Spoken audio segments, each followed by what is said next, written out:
Coordinate geometry, one shot revision. Okay, so if there are 2 points A and B and they have their own ordinates, sorry, abscissa and ordinates, so and they are divided by a point. ये point इनको दो part में यानी कि equal part में divide नहीं कर रहा है. So this is M1 M2. Okay, but what is the ratio AP is to PB यानी कि M1 is to M2. Now what are the coordinates of P? That is M1 X2.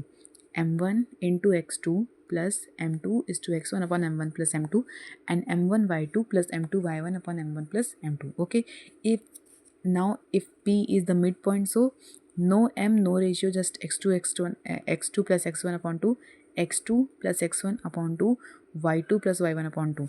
If it is a centroid, okay, centroid, like it divides two lines equally, so it is X1 X1 X2 X3, X1 X2 X3 upon 3, Y1 Y2 Y3 upon 3. Okay, now if it is a trisection or something, so AB is to BD. Okay, AB is to BD.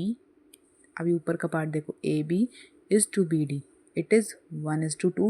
And if it is AC is to CD, AC is to CD, it's 2:1. And if the ratio is not given, let it be K is to 1 or 1 is to K. The second part we'll discuss about equation of line.